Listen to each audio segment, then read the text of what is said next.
కేంద్రం petrol diesel పై రేట్లు పెంచడంతో సామాన్యులు ఫైర్ అవుతున్నారు. నిర్మల్ జిల్లా కేంద్రంలో 6 పెట్రోల్ బంకులు ఉండగా కొన్ని పెట్రోల్ బంకులు మూతపెట్టడంతో వాహనదారులు ఇబ్బందులు పడుతున్నారు. కేంద్ర రాష్ట్ర ప్రభుత్వాలు గడిచిన 10 రోజుల్లో 4 సార్లు రేట్లు పెంచడంతో తాము ఇబ్బంది పడుతున్నామని వాహనదారులు చెబుతున్నారు. పెట్రోల్ డీజిల్ రేట్లు పెరగడంతో ట్రాన్స్పోర్టేషన్ ఛార్జీలు పెంచారన్నారు. అంతేకాకుండా నిత్యావసర సరుకుల ధరలు పెరగడంతో ఏం కొనాలన్నా పెరిగిన రేట్లతో ఇబ్బంది పడుతున్నామని అంటున్నారు. మరోవైపు కూరగాయల రేట్లు కూడా ఆకాశాన్ని తాకుతూ ఉండడంతో ఆందోళన చెందుతున్నారు. తక్షణమే కేంద్రం పెంచిన ధరలను తగ్గించి సామాన్యులను ఆదుకోవాలని డిమాండ్ చేస్తున్నారు.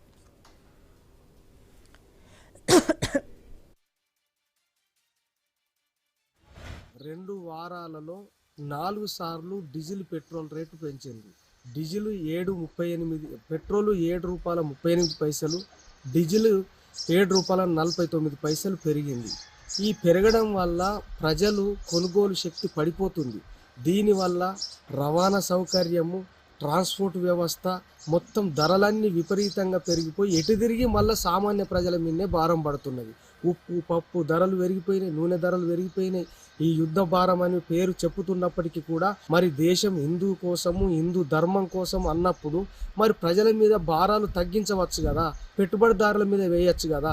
పెట్టుబడిదారులకేమో రాయితీలు ఇచ్చి కోట్ల సంపదలు, కోట్ల అప్పులు ఎగగొట్టినప్పటికీ వాళ్ళకు మాత్రం ఎలాంటి ఇబ్బంది లేకుండా కేవలం సామాన్య ప్రజల మీద, పేద ప్రజల మీద భారం వేయడంతో మూలిగే నక్కపై తాటి పండు పడ్డ చందంగా ఉన్నది. కేంద్ర ప్రభుత్వము 3 సార్లు అధికారంలోకి వచ్చిన తర్వాత ప్రజలపైన చాలా భారం వేసింది.